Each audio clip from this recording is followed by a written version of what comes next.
Welcome to Being Deal Ready, preparing your startup for funding, merger, or acquisition. My name's Laura Good. I'm the co-founder of StartupSac, and I'll be getting us started here before we hand it over to Douglas Bosley. So next slide, please. So StartupSac is a nonprofit that's focused on the greater Sacramento region. We accelerate Sacramento's startup and innovation ecosystem in a number of ways, including lots of resources on our website that will help you find organizations that can help you out no matter where you are in your startup's journey.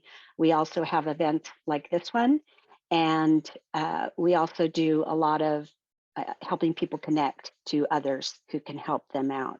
So Jeff has dropped a few links in the chat if you want to check out the StartupSac website. I will. It's a little more than I can do everything up. Okay. So I'll do that after you're done here. Okay. So as a nonprofit, most of our support comes from sponsors, and I'd like to thank our sponsors: SMUD, Witan Law, Bender Insurance Solutions, Nivagen Pharmaceuticals, Stoll Reeves, Weintraub Tobin, Holcomb Law Group, Clifton Larson Allen, Moneta Ventures, and Ernst & Young. We want to go ahead and share a short video with you from SMUD about the exciting work that they're doing in our community. My friends and I think about the future a lot. And it's looking brighter. Because SMUD's improving our air, Helping the planet. and using technology and new ideas to power healthy communities. Where we can all live, work, and play. By 2030, SMUD will be 100% carbon-free, so you can live in a clean power city. Join the charge with SMUD at cleanpowercity.org. My friends and I think I do that every time. All right. That reminds me of late night TV where you have to watch the same commercial 2 times. So we're going to go ahead and get into the meat of it. As you saw, Witan Law is one of our sponsors, and Douglas Bosley is an attorney and the founding partner at Witan Law. Douglas has been active in the startup community, I think actually for longer than I have, because I've been active for about 14 and a half years, and he was already active before I came to Sacramento. So I'm going to go ahead and hand it over to Douglas.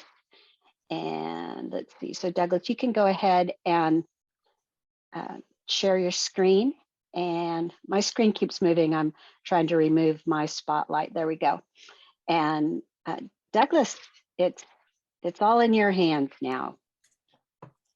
Well, fantastic. Thank you, Laura. Thank you, Jeff. Thanks, StartupSac, for all that you do. And I may have beat you to the community by a year or so, Laura, but I don't think I've had the same impact. But very, very happy to be here talking about being deal ready. Just a real quick blurb on my background. I am a Sacramento native, moved away for law school and my first real law job, but I have been back here since 2004. Worked the first decade of my legal career at Big Law, the big law firms. And we opened up our boutique about 10 years ago. Current incarnation of that, Witan Law, we're based in the Bay Area and Sacramento. We focus primarily on corporate and securities practice for startups, mergers and acquisitions, and venture finance. So those are our 3 verticals. So diving right in, I want to make sure that everyone understands this is a super casual presentation. Looks like we've got a fairly intimate group of folks. So, if somebody has a question along the way or, needs some clarification, please just chime in. But without further ado, being deal ready. What does it mean? Why do we care? Being deal ready, it just means you're in a great position for a transaction, whether that's a financing transaction or some sort of M&A activity, asset purchase, stock sale, merger, that type of thing, your company being bought out for a liquidity event. And so what's at stake? Well, you want to look good to potential investors. You want to look good to potential buyers. You don't want to look like this guy. I used to joke at the old U-Haul. I don't know if anybody remembers the old U-Haul tagline was adventure and moving. And I don't know how many of you have moved, but the last thing you actually want in moving is adventure. You want it to be boring and smooth. And we kind of look at doing transactions the same way. We want to have your company so clean, so scrubbed, so ready to go that the transaction itself goes incredibly smoothly and doesn't have any hiccups, any problems. So you don't want to look like this guy looking for a ride. So more specifically, what's at stake? Well, money, right? You get into a deal, time is money. So if you're in a financing transaction, you're in an acquisition transaction, you want to be able to move quickly. The longer a deal takes, the more it costs. It's just the nature of the beast. And there's a greater risk that something could go wrong. I'm old enough that we were pricing an IPO, a few days before 9/11 happened, and obviously that deal never followed through. So you want to jump through those deal windows while they're open. Being deal ready really helps you move efficiently in that process. What else is at risk? Your valuation, right? Somebody who is looking to invest in you or looking to buy you, they're going to value your company. Part of that is devaluing for the risk that you present. If you've got your house in order, you've eliminated a lot of the risk, either from a legal standpoint or from a business standpoint. So that directly impacts your valuation. There are other terms that you can get better terms on for if you have your house in order. For instance, in a lot of acquisition deals, there's what we call a holdback, where the buyer will hold back a percentage of the purchase price in case something goes wrong, and they'll hold it back 6 months, 12 months, sometimes as much as 2 or 3 years.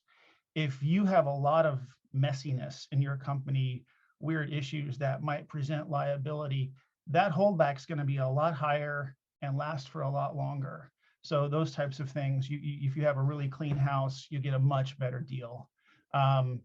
Tax advantages, right? Some of what we're going to talk about will, and we won't get hyper technical, but some of what we're going to talk about is, blocking and tackling earlier on, because it may be too late to take advantage of tax efficiency opportunities by the time you get to a deal if you haven't set yourself up properly. And that's just money that's lost and gone forever, unfortunately. And then there's the unexpected deal. We actually have one right now where a client of ours got an unsolicited offer for an acquisition, and we're going through the term sheet, right? We weren't out shopping, weren't expecting it, but we're ready for that. We can start due diligence tomorrow if we have to, because we have everything in order at the company level. So that can happen, especially in the current climate, which is fairly aggressive and active. So that's why it's important. It's real money to you. So what I want to talk about today is sort of an overview of the topics I'd like to cover at a general level. A quick dive into deal process for those people who aren't familiar with that. A quick assessment of sort of the current climate on M&A and financing. And then we're going to talk about financial and business issues for being deal ready, intellectual property, and then other legal issues. Naturally, just given my profession, we're going to focus a little bit more on other legal, but I will touch on some of the finance and process and intellectual property information that we've gleaned over the years just through our experience and working directly with some really great clients. So deal process. First step in any deal is courtship, and that's just what it sounds like. You're dating, you're meeting different people, unless it's a deal that comes out of the woodwork like the one I just mentioned. But even then, there's the process of getting to know each other, getting to learn about the culture, and is this a good fit either for an investment or for an acquisition. Then typically you would move on to a term sheet, a letter of intent, and that'll be based on usually just some cursory financial information and discussions.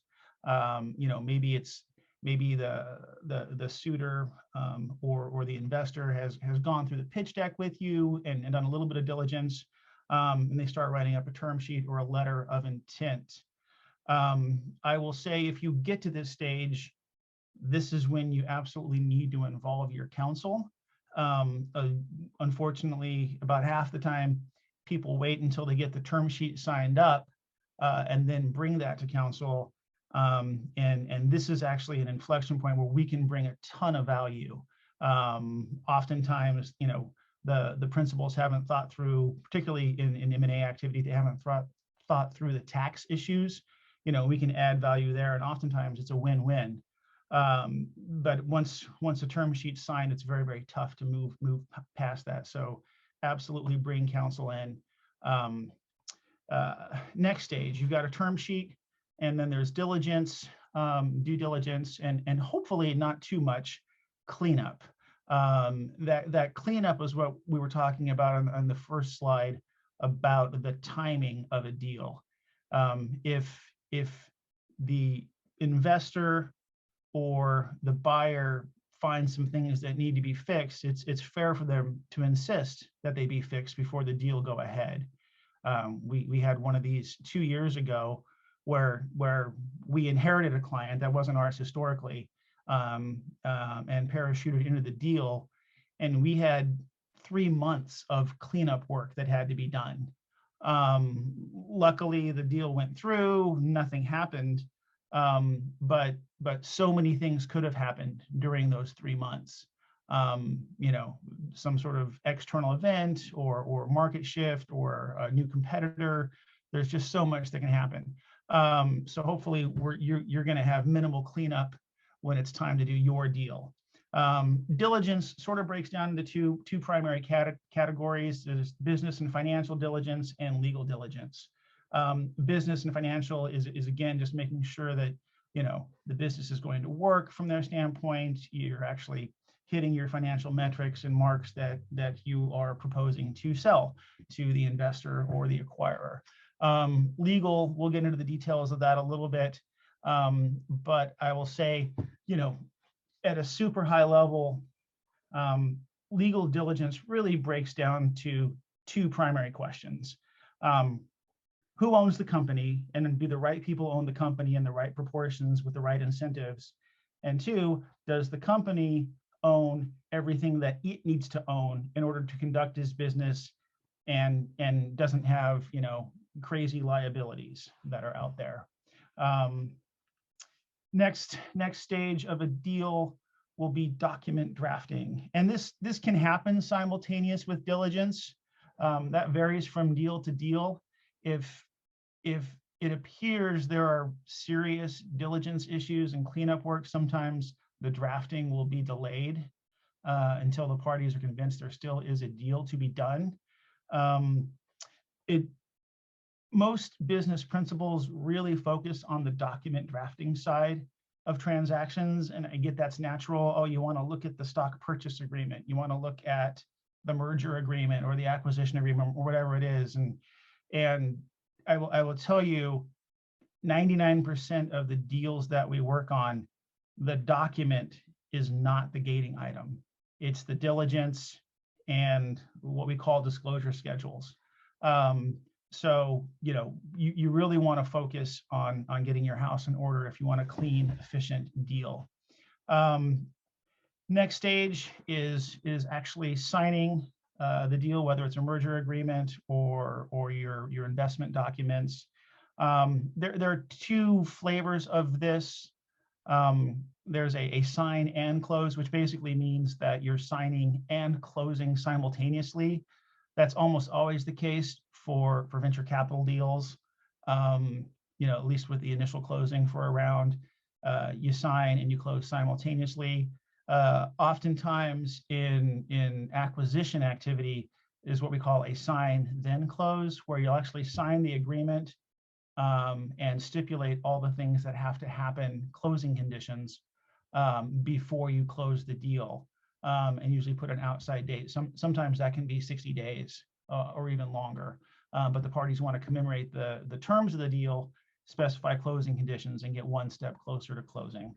And then finally, there's post-closing. Particularly, this has to do with financing transactions. Right? There's investors will often want board representation, financial reporting, and other covenants that have ongoing obligations. So you don't just deposit the check and walk away. In the M&A world, post-closing could look like anything depending on how the deal's structured. So I'll do a quick overview of what we see as the current deal climate out there. 2021 was absolutely insane, both in private equity and M&A activity. Part of that was there was a backlog from 2020 as people got their feet under them in a COVID world and learned how to operate. 2022, we expect to be robust and continue on. 2021, it probably won't be at the same level, at least in the VC world. M&A activity, though, appears to be just as robust. That being said, there are a number of things out there that could curb the enthusiasm. Obviously, everyone's a little concerned about inflation that impacts access to capital. Right now, at least historically, the last few years, deals have been very cheap to finance because capital has been so available. Political unrest, domestically and otherwise. China, not just the South China Sea, but there are issues about its financial stability that could rock world markets. Obviously, what's going on in Ukraine, COVID, and climate. Any one of these things could put a hiccup in the availability of capital to continue the current spree that we're on.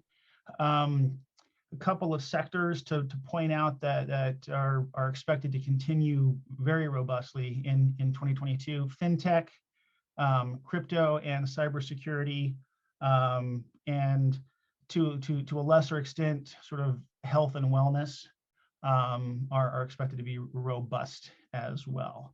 But that's where we are. We're hoping that it continues on at this breakneck pace, because that's good for everybody. So I'll pause and catch my breath and see if anybody has any questions before we start talking about financial and diligence issues.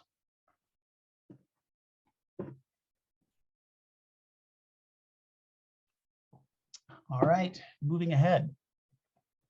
So financial and diligence issues to get prepped for a deal. Some of this will seem obvious. Accounting and financial reporting. Have a decent accounting system, even if you're a startup. Start from day one, keeping your books, knowing what's happening. Be able to tell the story of the history of your company as well as a reasonable model of what it's going to look like going forward. This brings out credibility. If a potential investor asks you for financial statements and you're like, oh, I guess I can put some together, that's not a great look. You want to look professional. You want diligence to be boring. We see this a little bit from time to time where founders will have personal items running through a company. That works in some small businesses, but if you're out looking to be acquired or take investment, particularly, you really don't want to intermingle your personal stuff with the business stuff. It's got a life of its own. Kind of touched on this. Have accurate financial statements. Nothing will cause a buyer or an investor to pull out the magnifying glass in diligence faster than finding mistakes on financial statements that have to be revised over and over again. So to the extent that you don't have the expertise in-house, there are a number of great CPAs, consultants, startup financial experts who can help you get credible financial statements so that you look professional in front of third parties. Let's see, business plan and model. I'm going to start this with one of my favorite quotes from General Eisenhower. In preparing for battle, I've always found that plans are useless, but planning is indispensable. And I think that really holds true, not just for battle, but for business. And the takeaway there is, your business plan is never finished and it's almost always wrong. But you have to go through the process. One, it's a great way to learn your business, right? If the process of creating the plan is how you really learn where all the levers and knobs are on your business, right? You learn and you start tracking what your KPIs are, and again, that's part of the story you're trying to tell. Have a good business plan that really understands how an investor or a buyer is going to value your business, and KPIs are a huge part of that. Really, the meat of your business plan and your model are the assumptions, right? What assumptions are going into it? Because those assumptions will almost inevitably, some of them will be wrong. But if you know what they are and you see them changing, you can react very, very quickly. Same thing with the drivers. A circumstance changes, third party or just your understanding of it. If you really understand your business model and your business plan, you'll know how to react to that. Understand your competition, right? Even if you're doing something that's never been done before, right? Millions of years of inertia are competition, right? People have survived not doing that thing that you do for a long time. There's always competition. Status quo can be competition. So understand that. And I will point out, I didn't get permission to use their name because I didn't actually ask for it. But there's a local company that's been highly, highly successful that we worked with early on.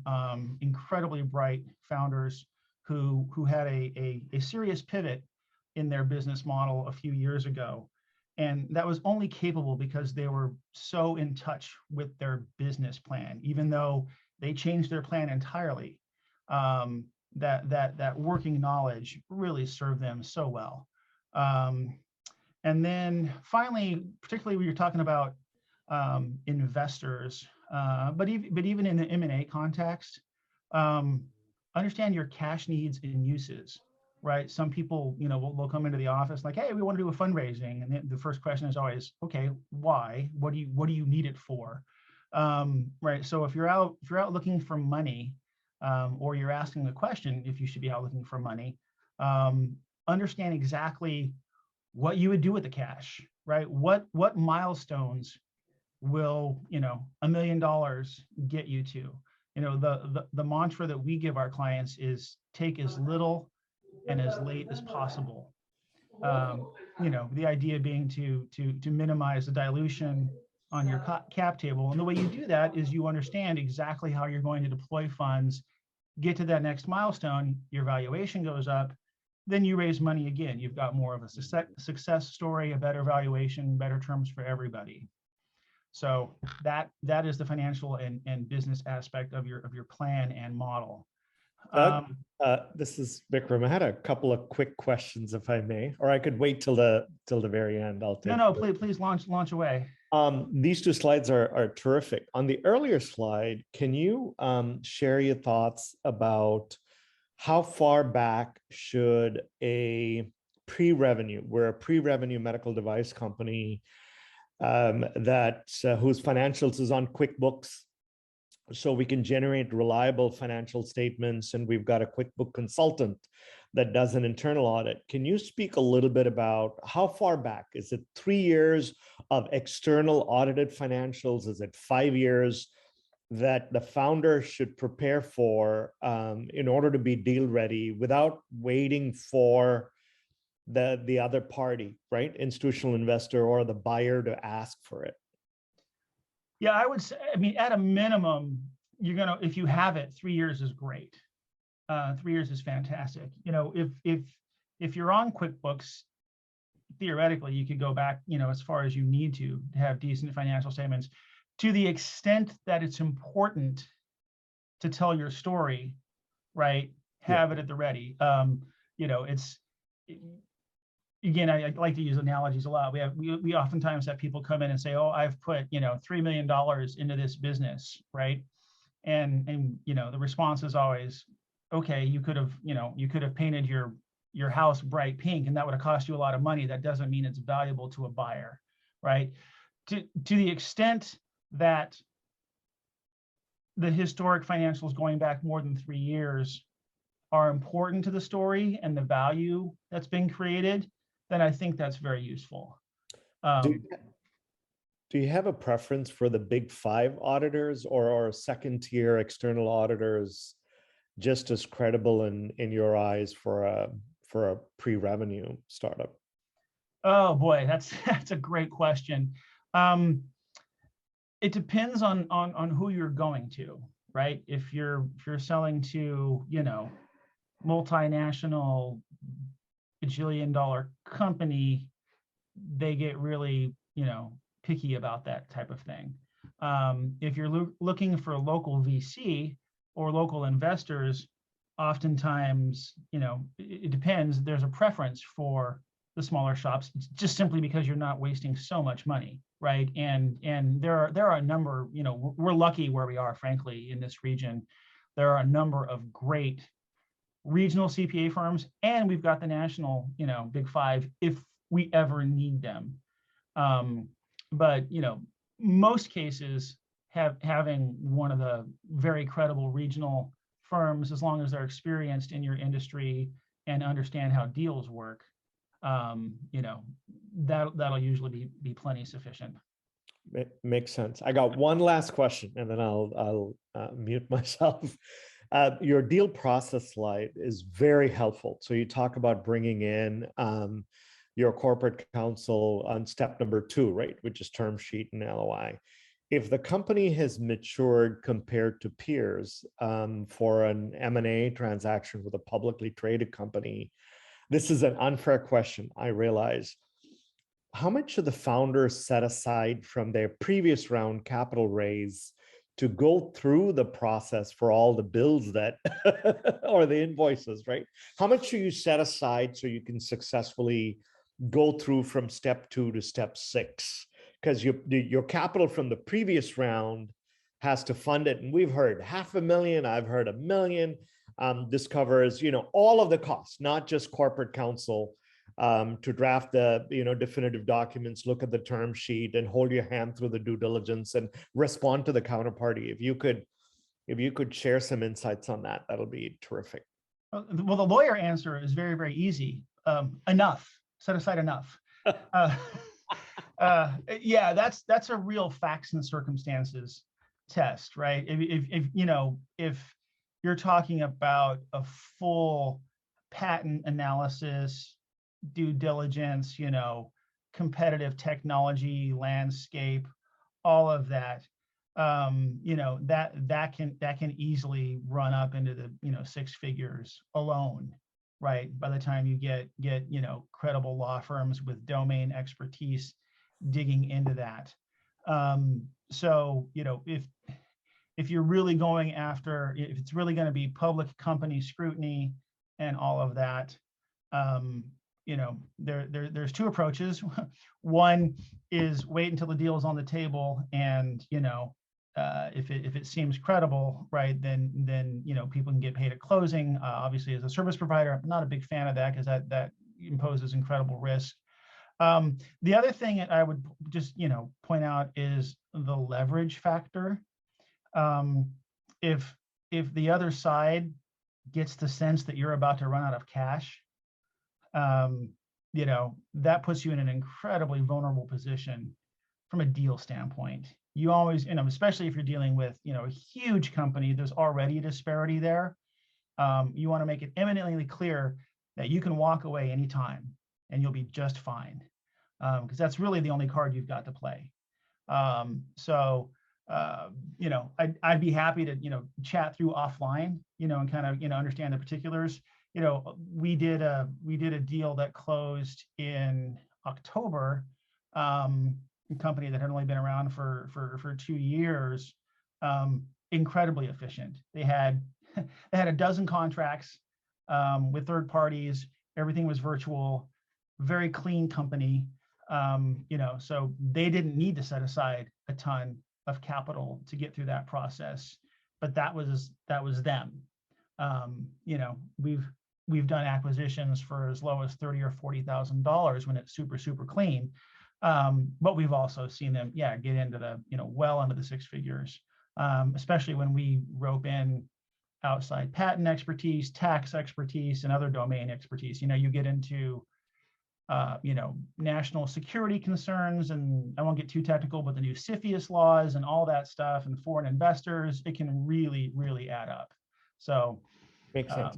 but I think the leverage is the real takeaway there. Make sure you've got enough that you can still walk away if you have to. Very helpful. This is very helpful, Doug. Thank you. Glad to hear it. And also glad to hear somebody else's voice for a while. So I thank you. All right. So we talked about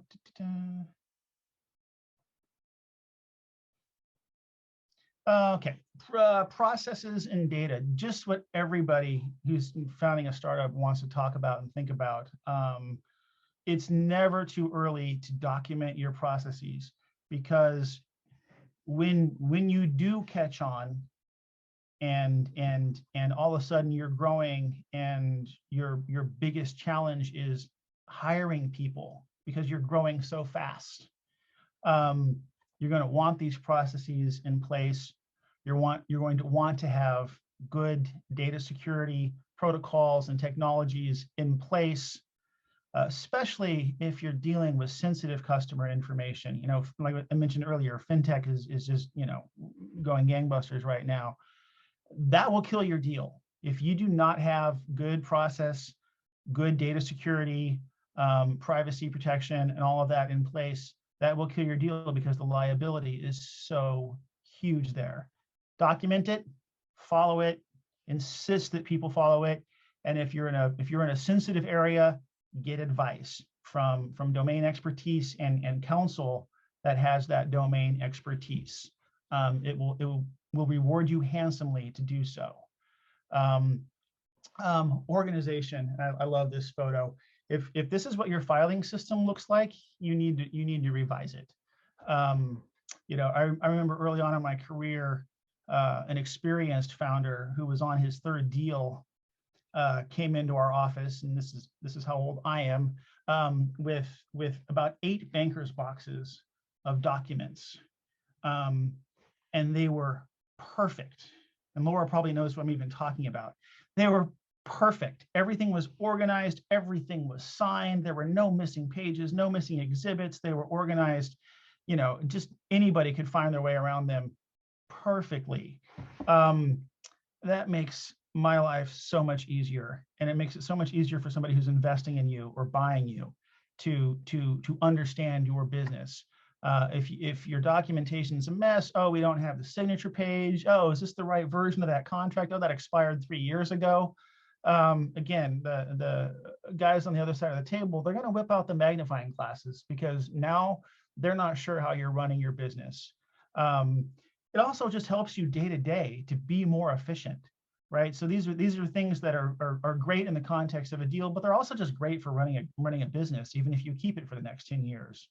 And then diligence.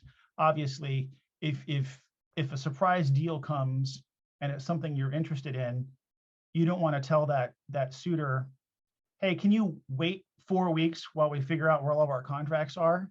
No, you want to be able to start immediately, at least with your critical information. Know where things are.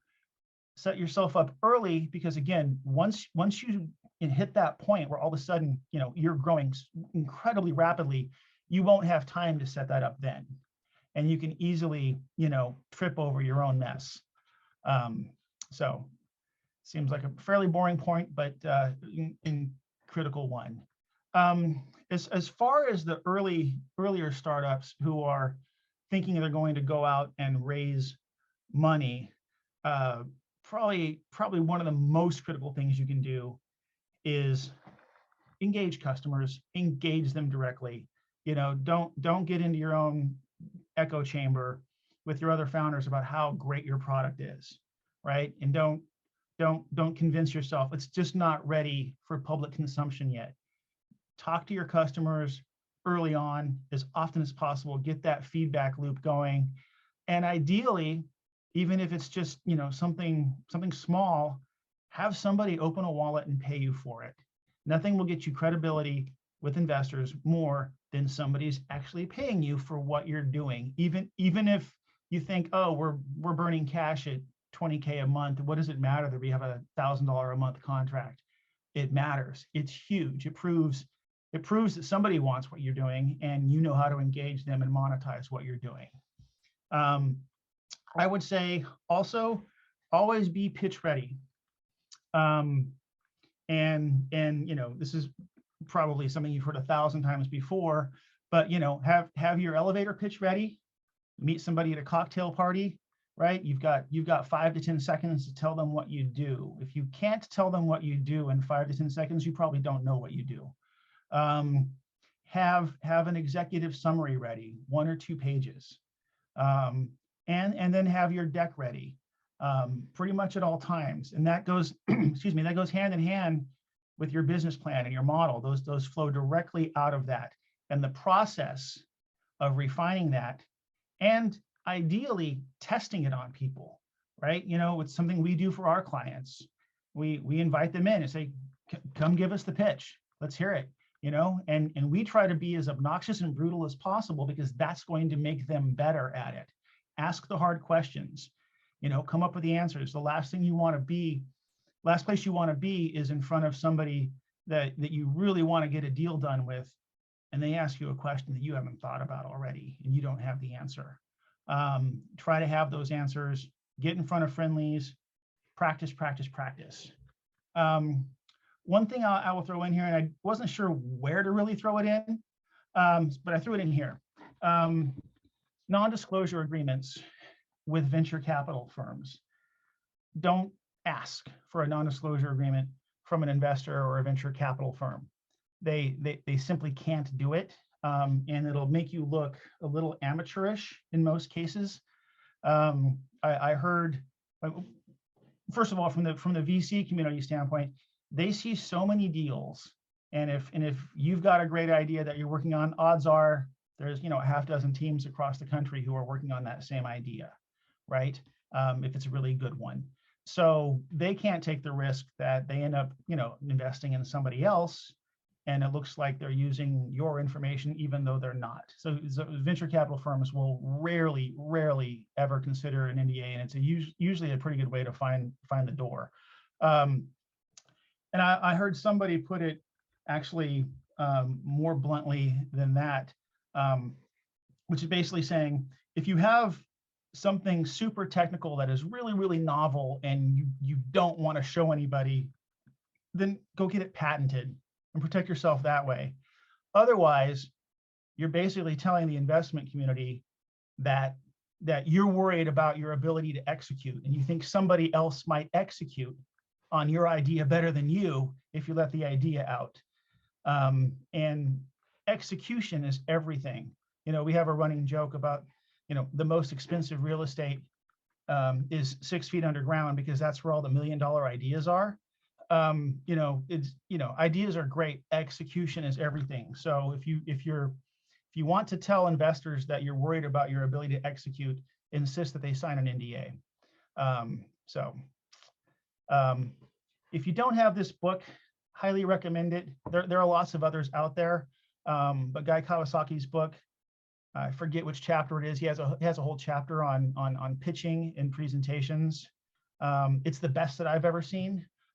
So highly recommend that as well for anybody trying to get off the ground with a business.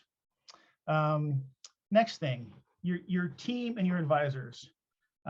For those of you who don't know, that's obviously the very early Microsoft team. Own your weaknesses. If you know you don't have anybody who's capable of being a CFO, like oftentimes startups are engineers, which makes perfect sense, right? You're working on a problem. If you don't have that expertise, own it and fix it.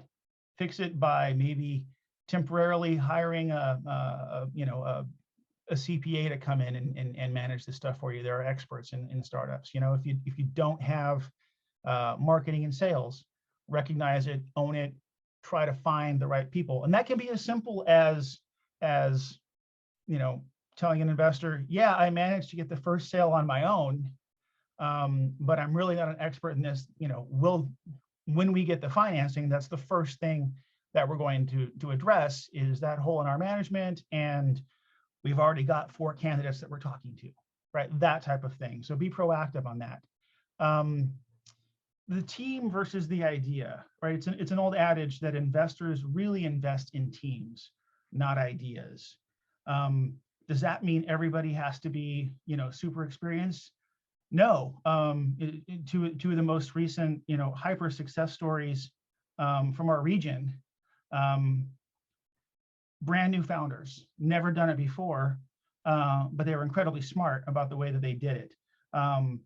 If you show the expertise, show that you understand where the weaknesses are on your team and how you're going to fix them, and point C can't be emphasized enough, and show the passion for what you're doing, right? Because this is hard stuff.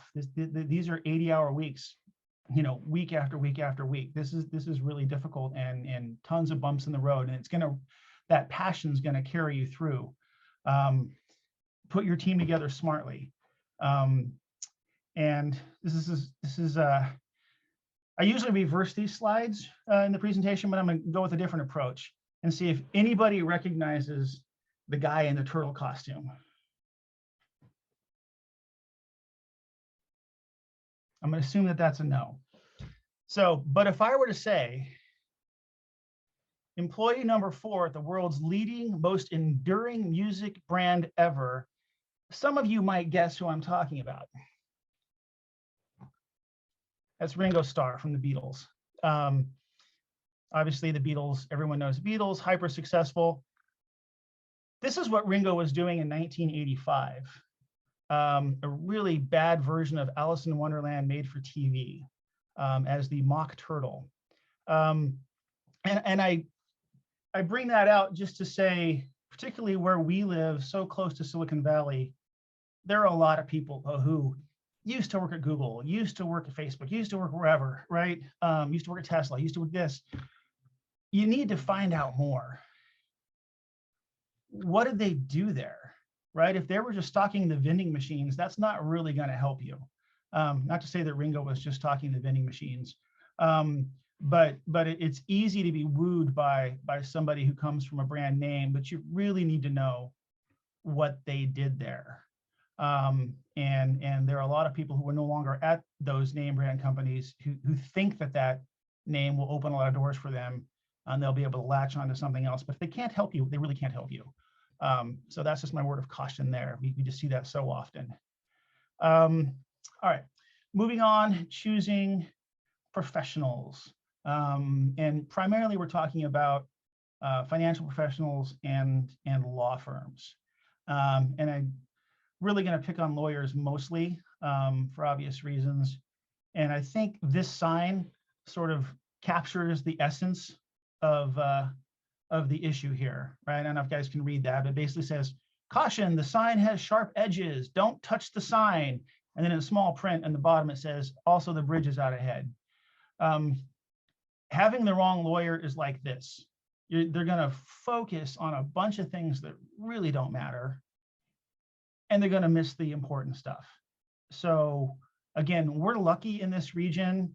You know, we've got Chris Russell, Chris Chediak, Michelle Halston, Jessica Holcomb, you know, I can think our firm. We've got a lot of really great lawyers who have tons of experience in startup and getting you ready for a transaction. And I apologize if I missed anybody, but those are, you know, just some of the names that jump off. And they're all great. You know, your cousin from Tupelo, Mississippi, who graduated law school and is now doing trust and estates planning, is not the person you want guiding your company. You want someone who really understands your business, the venture community, the M&A community, all of that, and can help you block and tackle to make yourself very attractive. So, what are the issues? Money and time, which in our profession are sort of the same thing. But hiring somebody for $200 an hour to do something incorrectly 3 times to try to get it right is not nearly as efficient as hiring somebody for $500 or $600 an hour to get it right the first time. And sometimes you don't get a chance to get it right. Focus, that's what this sign was about. We get deals with inexperienced counsel on the other side, and they're arguing over things that, 1, just make them look idiotic, and 2, don't really matter. But they're missing the big pictures. Focus on the stuff that actually matters, especially now that the legal community has moved, to a number of standardized forms. There's the National Venture Capital Association forms of venture capital documents that, we always try to use whenever we can. It just saves a ton of time. There's safe notes, there's things like that that are just sort of standardized. So you want someone who's not going to try to rethink any of those. It can be a huge turnoff. We work with a local investment firm that we've had 2 deals that they were really excited about in the last 2 years, that they finally just walked away because the lawyers on the other side were just idiots and hyper aggressive and abrasive. Again, it can be a huge turnoff to somebody if you're trying to go through an M&A transaction and your lawyer doesn't know the dance moves. It can really cost you potentially the whole deal. Simplicity, along the lines of me saying earlier, if you can't pitch your business, in 10 seconds, you probably don't know it. If your counsel can't simplify complex matters for you and put together reasonable documents, they probably don't know what they're doing either. So that simplicity is really important. Gonna take and cooperation, which is kind of the same idea with the turnoffs. But I would say 75-80% of the deals that we do are very professionally handled. Everybody cooperates and is polite, and that's in everybody's best interest, because usually if you're doing a financing deal or you're doing an acquisition, there is a win-win, and you need people who recognize that can help you get there. It's not always zero sum. So with that, take another breath here and a sip of coffee and see if anybody wanted to chime in with any questions or commentary. Doug, I've got a question. Don't mean to be the only one hitting you with questions. These slides are terrific. My question to you is, you don't want to go through the process where a startup engages in the courtship, gets a term sheet, and then chokes, right? Somewhere between step 3 and 6. In your experience with your clients, is it the norm or an outlier to actually do a dry run with somebody to say, look, I think the 2022 is the markets are favoring us. We've got potential 3 or 4 buyers engaging in early stages of courtship. Why wait till they get to a term sheet before we figure out that our data room or our documents or a business plan or some aspect of it is lacking in some way? Is that a norm for you to interact with your clients as kind of a dry run process? It might mean bringing in folks outside of corporate counsel, as you said, like for the technical due diligence or IP due diligence, or is that an overkill? No, it's not an overkill. We offer actually what we call sort of a transaction audit, right? So for our legacy clients that we've been working with for years, we always have an eye towards that. Any of those other lawyers that I mentioned earlier, they're always going to have an eye on your future transaction. They're going to be doing that anyway, right? As things start to heat up, maybe something's happened and you've lost contact for a couple of quarters, right? And you re-engage, by all means, tell your counsel, hey, we're thinking we got a deal coming up and we feel like we're in good shape, but can you kick the tires for us? And then we, or whoever you're working with, you go through it, you try to put on the other side's hat. And that's the thing, is like, depending on the nature of the deal and how big it is, both how big it currently is and how big it might be. And I say that because the deal that I mentioned that we closed in October was a relatively small deal. It was $18 million for an acquisition. The other side spent $850,000 on due diligence, financial, intellectual property, and legal. They spent $850,000 kicking the tires because they think it's $1 billion market, right? So, definitely let your counsel know and do the, as you call it, the dry run. Do the audit if you think something's coming up, because you don't want to be reacting, right? You want to anticipate. And yeah, it's an investment, but it's usually an investment that pays off, quite a bit. It's kind of like, when people are looking to sell their more mature companies, we almost invariably say, please talk to an M&A advisory firm. Yes, you're going to give up 8%, 10% of your deal, but they're going to increase the deal by 30 or 40%. Or even more dramatically, we had, again, I don't want to tell too many war stories, but we had a deal that closed last July, where it wasn't one of our legacy clients, but they came to us on a referral, and they were looking to shut down a business division. And they were saying to us, our goal is to keep this at a $2 million loss. So we kind of poked around, looked at their fundamentals, looked at their assets and liabilities. We made an introduction to one of the local M&A advisory firms and said, you really need to talk to these people. And I happen to know that one of the principals had domain experience. Fast forward 6 months, they sold the division for $10 million. They went from a $2 million write-off to a $10 million gain. Plus, they've got ongoing equity in the enterprise that may pay off in the future. So this is in that same category. Yeah, you don't want to spend the money necessarily, but boy, it could really come back and help you, especially if you identify some serious problem before the other side does. Makes sense. Makes a lot of sense, and very helpful. Thank you, Doug. Yep. All right. On the legal side, I'm going to start off talking about kind of six big areas here, but we're going to start off talking about probably one of the most critical, which is managing your cap table. What do I mean by that?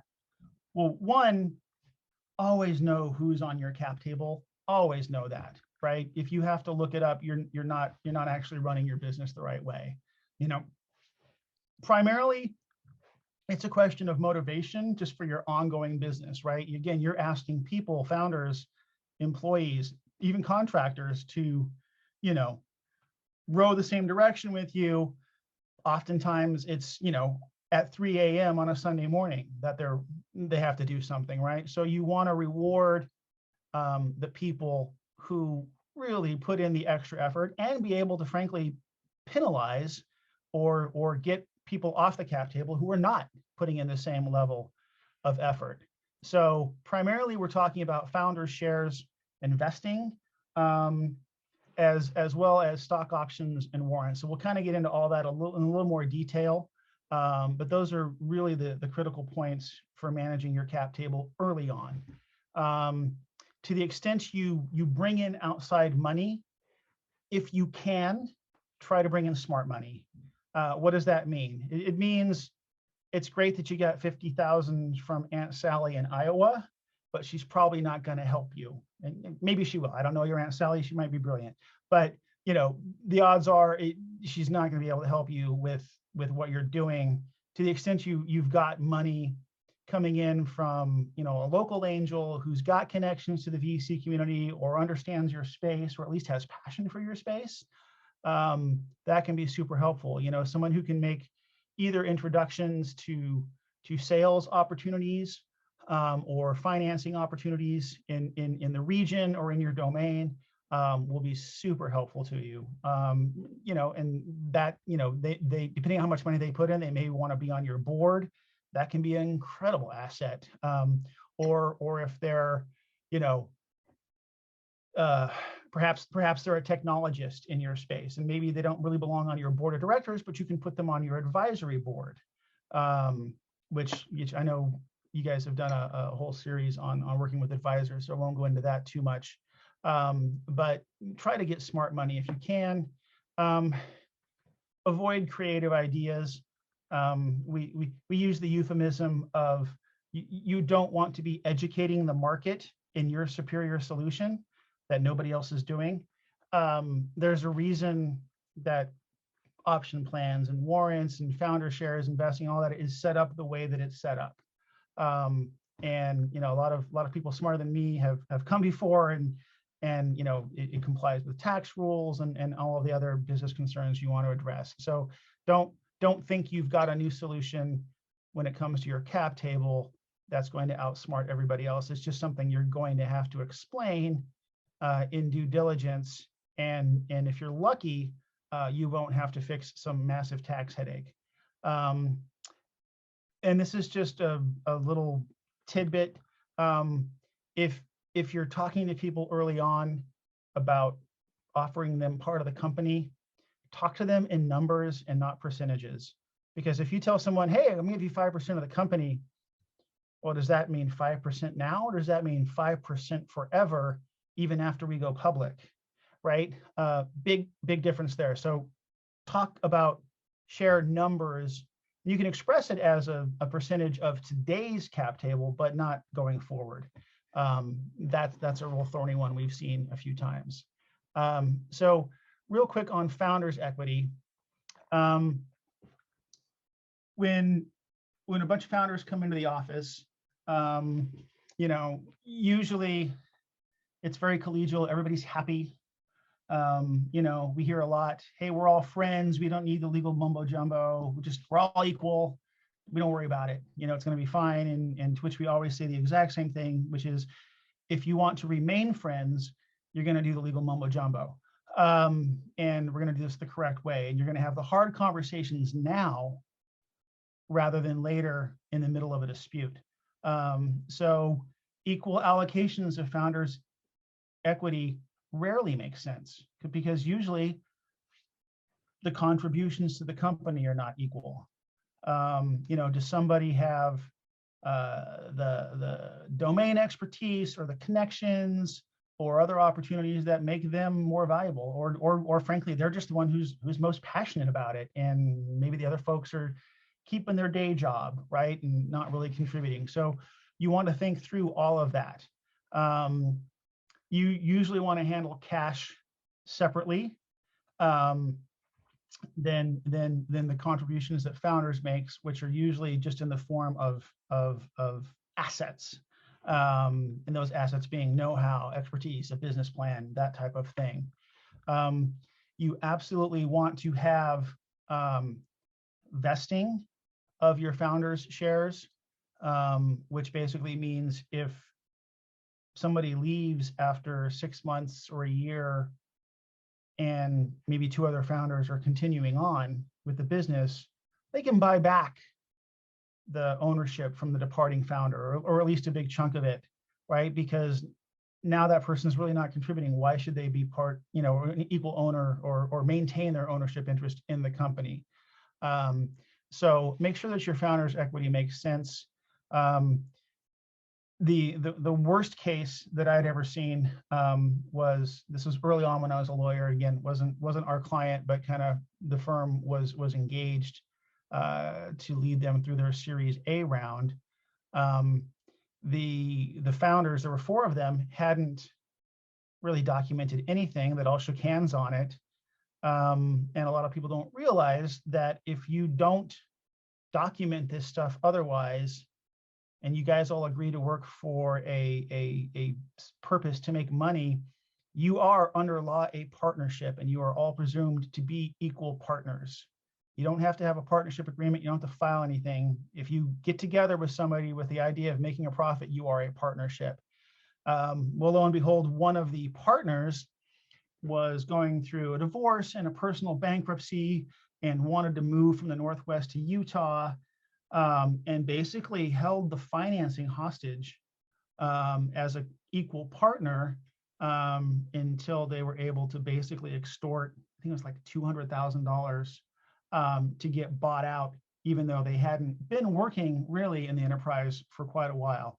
So very important to get this stuff documented. You hate to hear stories like that, but they can't happen. And you know, the best thing, you know, it's like your car insurance, right? The best thing is you pay for your insurance year after year and you never use it. This is kind of the same thing. You hope you never use it, but if you have to, you're going to be really glad that it's there. Couple of other things, you know, memory is convenient. People are going to remember things differently if you don't write it down very, very clearly.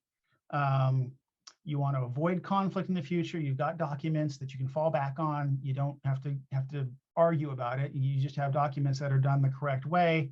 And then I capitalize this, you're roping in all the assets. The other big function of your founders' equity agreements are, and I mentioned this earlier, your founders usually aren't writing checks, or at least not big checks for their shares. They're contributing other assets, know-how, expertise, business plan. You know, maybe they reserved a domain name or something like that. This process is one of the primary ways to address what I had mentioned early on as sort of the two big things that are part of legal diligence. You know, one is who's on your cap table. Two, does the company actually own what it needs? So if you know, 3 founders are working in a garage for a year and a half before they form the corporation, which is not uncommon, you know, as they're about to get real about it, all of those assets that they've created, they all own individually. They own those personally. Your investor is going to insist that the corporation own those, right? So this is the process, or you establish founders equity and you rope in all those assets, they get contributed to the corporation in exchange for that equity. That checks off a big box for you in diligence. A handful of other capitalization issues, kind of things that we see going wrong. You know, people will take in $1,000 from 50 people.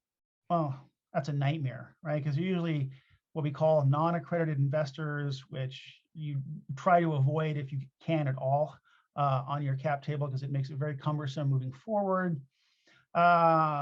This one's not so obvious, but overpricing, right? Oh, I'm going to sell you, you know, yeah, give you $100,000, and you know, we're gonna give you, you know, 0.5% of the company. Well, the implied valuation for that is dramatic. That leads to a lot of hurt feelings later on. Price your equity fairly for people who are coming in with cash. We had talked about earlier, just echoing the point because it's so important, anti-dilution. Don't give people percentages of your company, give them a set number of shares, because if you promise somebody 5%, in their mind, they think they've got 5% forever, and they don't, because they get diluted like everybody else going forward. Complex, low dollar deals. Again, this comes back to being creative and outsmarting the market. You know, if you think you've got a really cool way that's hard to understand, it's just not worth your time. And it's going to be an ongoing headache babysitting that going forward. We call that the expensive dry well. You're spending a ton of time to get low dollar amounts with some weird, innovative, creative solution. It's just never a good idea. Obviously, don't do handshakes. Document this stuff. There's, you know, decent lawyers should be able to do this stuff hyper efficiently for you, and it's well worth it. If you're not willing to spend a few $1,000s to get your founder shares done correctly, you know, question how serious you are about growing your business. And then echoing the point, if you can, try to get smart money, because dragging along unsophisticated shareholders through future transactions, getting stockholder approval of things that you have to explain to people who don't really know what they're doing, can be really problematic and expensive, and it can slow deals down. Worst case, you can give somebody who doesn't know what they're doing, you know, a veto power over a deal that they might leverage. So then moving on a little bit, intellectual property. I am not an intellectual property expert. So I'm not going to get into the nuts and bolts of patents and trademarks and all that stuff.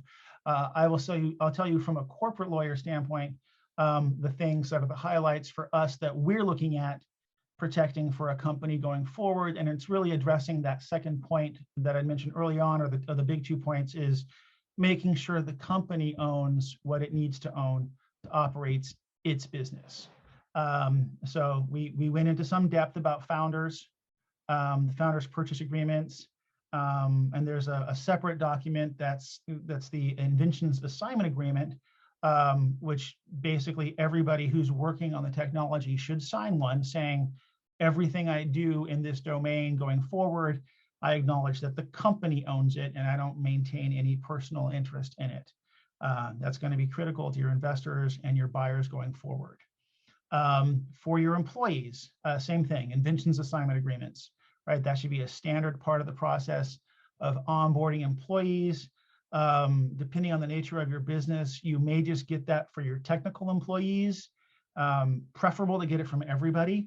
That way you don't have to try to explain to an investor or a buyer which of your employees are touching the technology and which ones are not. Third parties, obviously you want to get non-disclosure agreements in place when you're talking to people. Those should have clear delineation in them that you're not transferring any technology. And if anything is jointly developed, who owns it? And then with your contractors, which, you know, it's a great model, right? Because employees are super expensive, especially in California, because of all of the regulatory issues.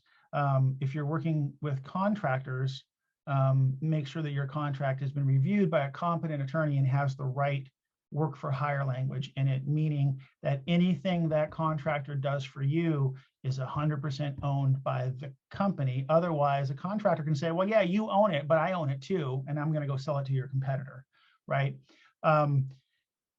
There is a practical aspect of that, but we're really talking about this in the context of being deal ready. That'll be a red flag in due diligence if your contractors' agreements don't have that. You know, if you have somebody working on your software code and you don't have a clear delineation that you own all that code that they're creating for you, that's going to be a huge problem in diligence and one that may not be able to be fixed. Talk a little bit about employees. Again, you know, early on, people can be a little bit kumbaya about stuff. Don't be. Document every offer. If the offer includes equity, ownership in the company, highly encouraged to not do anything without having your lawyer review it. This goes back to what we were talking about earlier. Sometimes people will offer percentages. Sometimes they'll offer, hey, we'll give you a stock option for X number of shares, but they don't have some other magic language that needs to be in there, which is, you know, subject to approval by the board of directors, issued at current fair market value. You know, there's a lot of technical hoops you have to jump through. And, you know, one of the more painful things that we unfortunately have to do often is tell companies that we have not been representing, but come to us to do a deal and say, yeah, all these stock options that you think you granted over the last 3 years, you actually didn't, because one, you didn't have an IRS compliant plan, you didn't have the board approve them, and you didn't grant them at fair market value based on an IRS compliant 409A valuation. So all the benefit and upside that you think you gave your employees, you didn't. And, you know, that's one of those things that's almost impossible to fix without really costing a ton of money, either through bonuses to pay these people, which is really tax inefficient. Anyway, so document your offers. If you're talking about anything other than just straight salary, get your lawyer involved when it comes to equity. Employee versus contractor. You know, it's certainly been a hot topic here in California with AB5 passing, and much more difficult now to get somebody to qualify as a contractor versus an employee. and the big issue there obviously is employees. There's tax withholding and a lot of other regulatory issues you have to deal with. If you're not sure, again, involve counsel.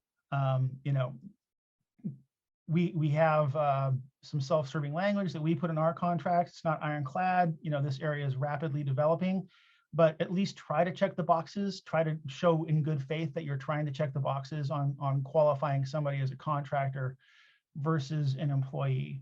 And the fact that you call an agreement a contractor agreement and the parties say that you're a contractor means nothing to the Franchise Tax Board. So yeah, involve counsel. One thing you want to think through very carefully: prior or concurrent employers, right? Oftentimes, as we mentioned earlier, founders will have a day job. They'll be, trying to do this at night. Get a look at their current employment agreement or the employee handbook where they look. Make sure that you're not, creating a liability down the road.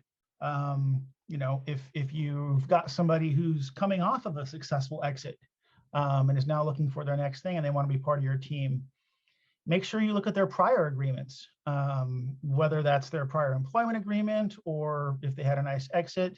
Maybe they're in a non-compete situation for a few years. So, you really want to think through that tap dance of prior or current employers. Again, I'm just echoing the point because trying to really drive in, get intellectual property assignments from all of your employees and contractors. We could talk for days about regulatory compliance for employees, which I'd only recommend if somebody had serious insomnia. But there are experts in that area. Seek them out. It's worth it, especially in California. And then again, echoing the point, don't get creative. There's a reason that people do stock option plans.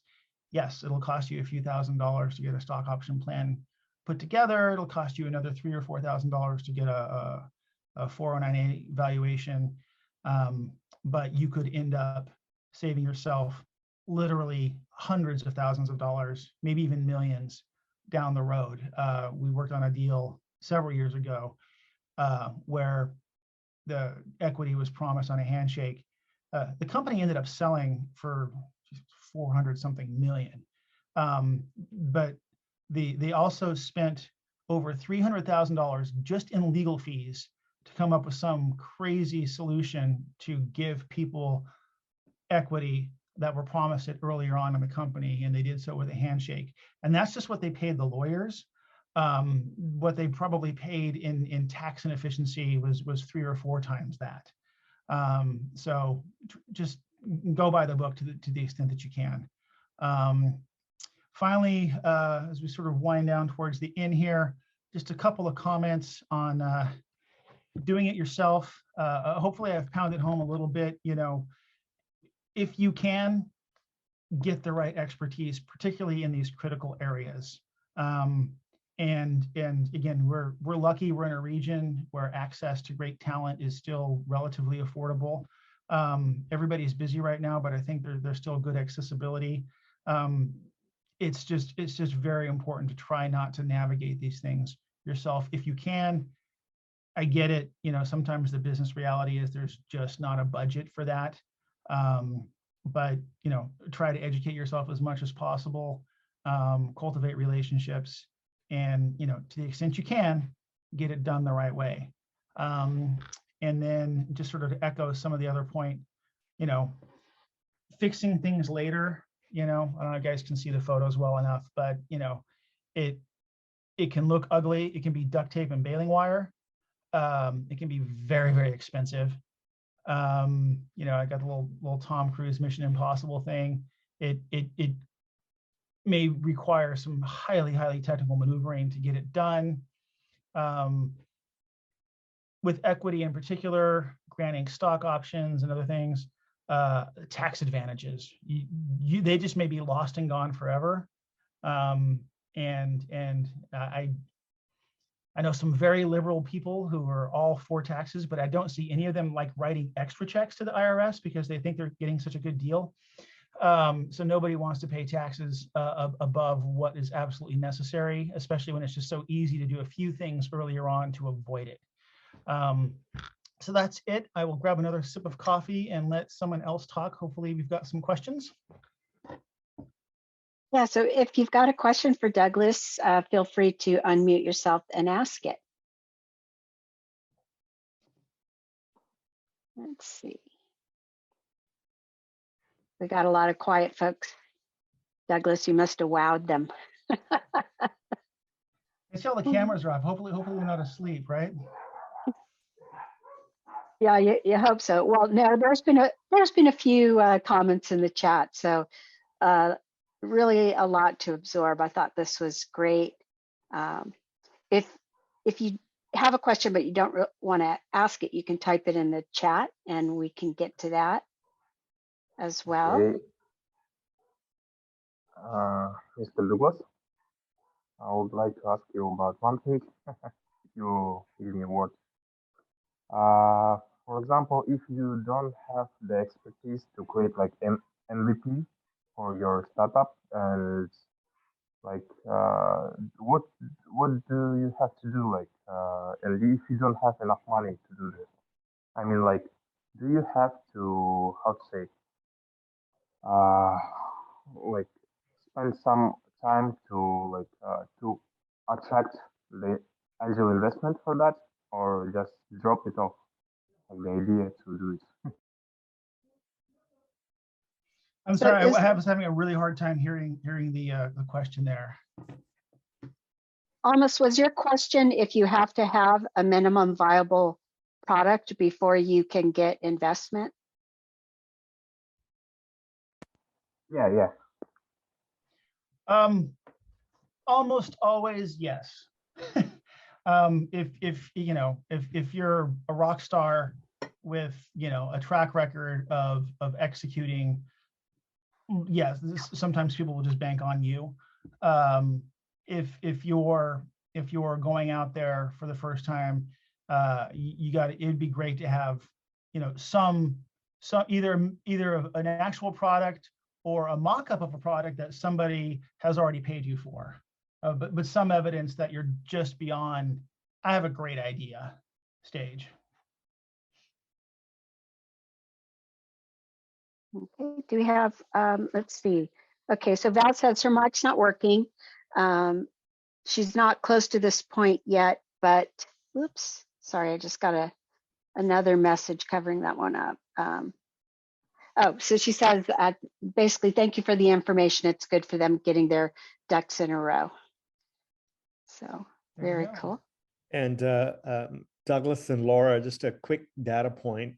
One of the key steps we're seeing in the deal process is the assembly construction of the data room, based on the industry that you're in, what goes into your data room, because that's the primary focus of the institutional investor or the person looking to do an M&A deal. And I know that's a presentation in and of itself, but I just wanted to put that on the radar screen, because we've had to identify the template and assemble a data room that is very specific for the medical device industry, speaking with CEOs that have had successful exits.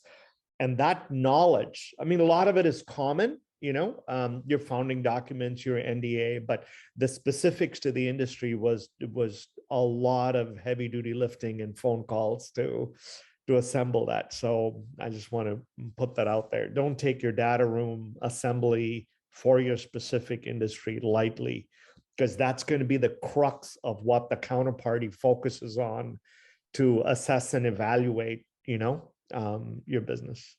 That's a great point. We're seeing a lot of very savvy repeat entrepreneurs who are literally organizing their file system according to a due diligence request list, and that's just the way they organize it for operational.